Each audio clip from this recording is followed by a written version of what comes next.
이번 주 10월 4주차죠.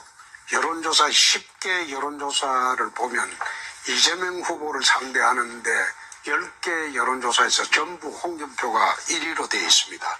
또 최근 여론조사 추이를 쭉 보면 각종 여론조사에서 홍준표만이 이재명을 이길 수 있다는 조사가 발표가 되고 있습니다.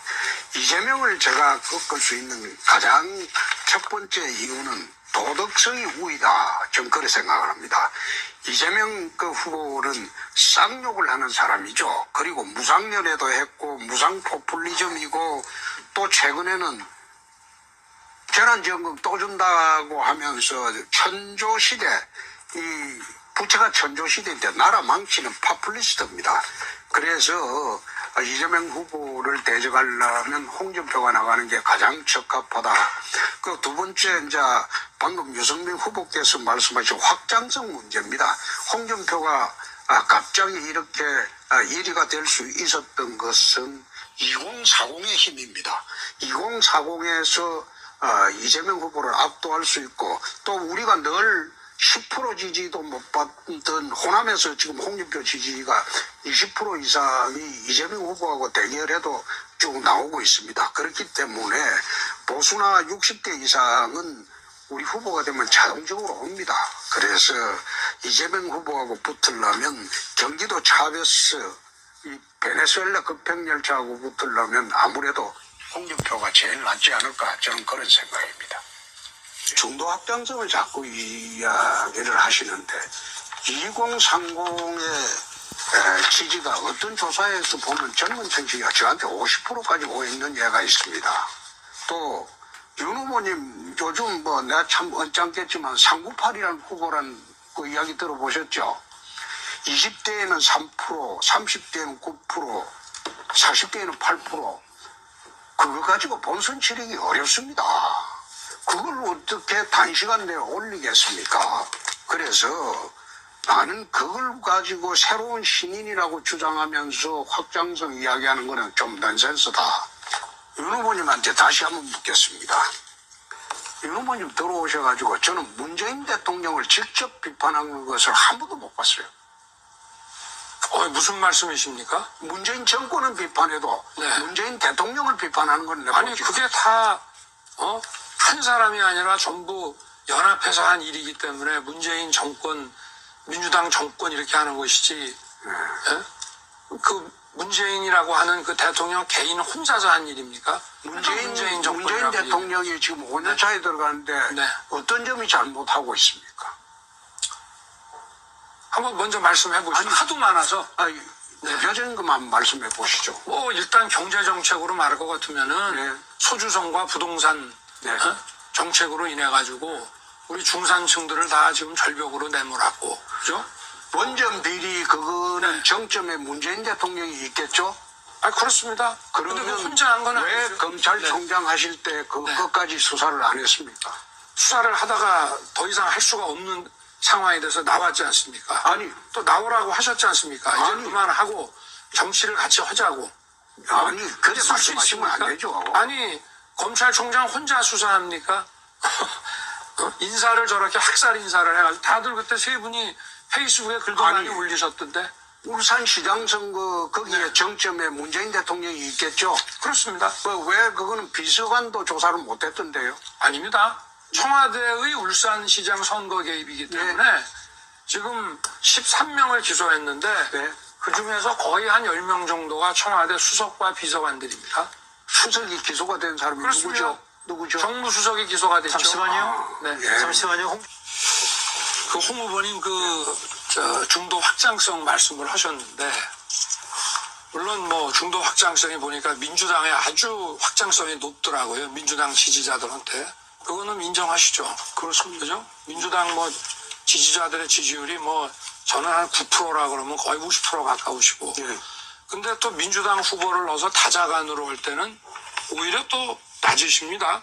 그러면 이게 소위 이제 홍준표라고 안 하고 꾸어준표라 그래서 본선에 가서는 전부 민주당 찍을 사람들인데 그걸 확장성이라고 생각을 하십니까? 최근에 이재명 이기는 후보는 저밖에 없지 않습니까? 근데 이재명이하고 1대1로 붙는데 네. 거기에 무슨 그 아니, 그럼 역선택이란 말이 지금 나올 수가 우리 있습니까? 경선이지 실제 본선에 들어갔을 때 그 표가 그대로 홍준표 후보를 지지할 거로 생각하십니까? 아니 그렇게 생각하는 사람이 이재명하고 없는데. 1대1로 경선 붙이는데 거기에 역선택이 들어온다고 생각하십니까? 글쎄, 뭐 지금 지난번에 네. 오세훈 시장 같은 경우에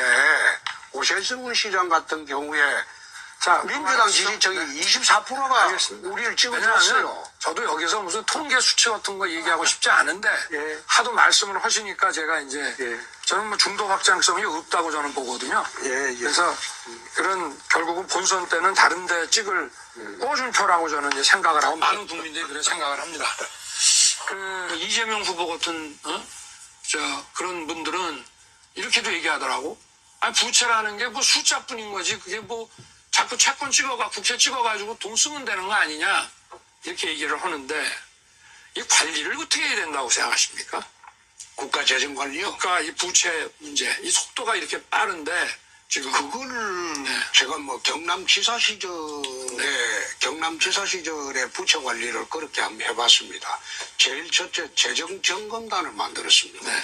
그래서 예산이 투입되는 게 적정하냐 그걸 투입할 때도 점검하고 투입하고 난 뒤에도 비용 분석을 했습니다.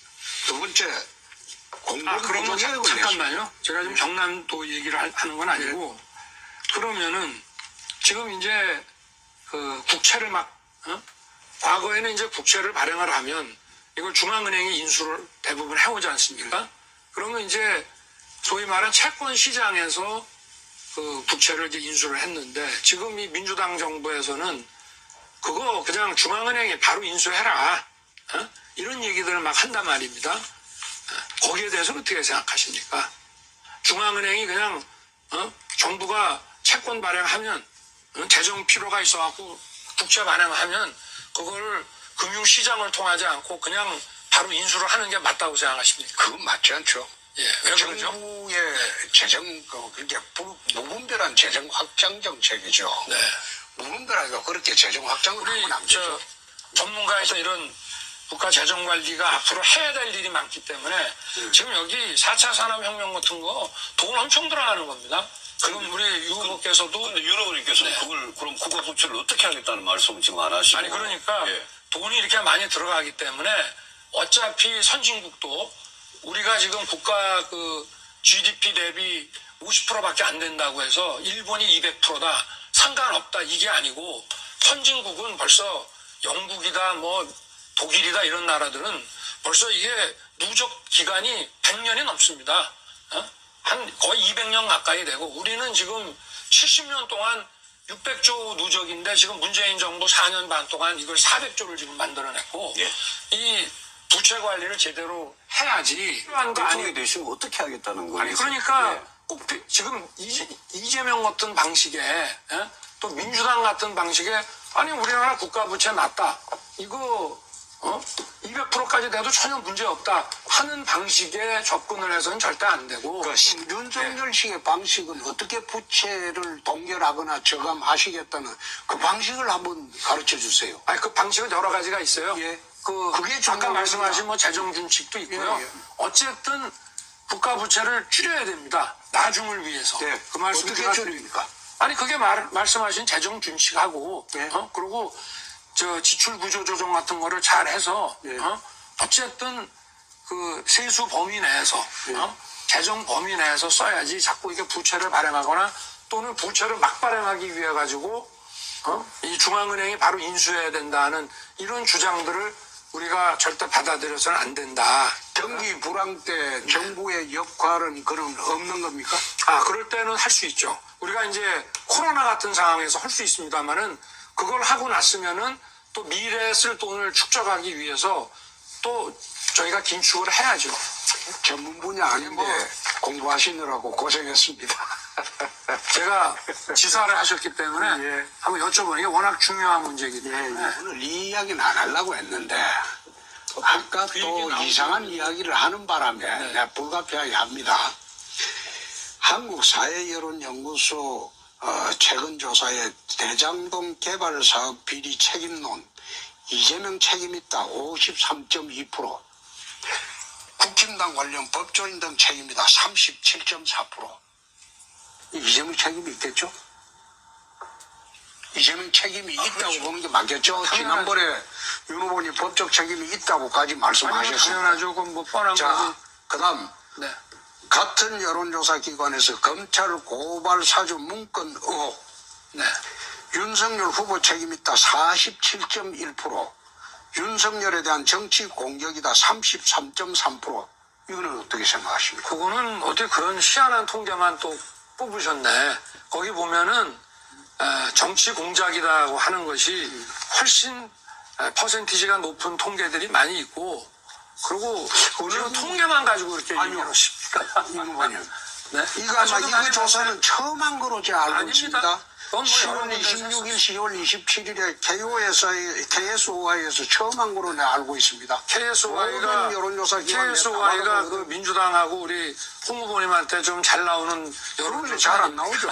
제가 제일 잘 그러니까 나오는 KBS 팩트를 여론조사입니다. 갖고 얘기를 하십시오. 그래? 무슨 아니 이걸 안 물으려고 했는데 모르시려고 뭐 이상한 가지고 뭐 오셨는데 이야기를 하니까 네, 그런 이야기를 뭐, 하는 겁니다. 저 수준을 오늘 좀 높여서 마지막 하시죠. 날인데 마지막 날인데. 그런 말 하지 마시고 좋은 말로 합시다.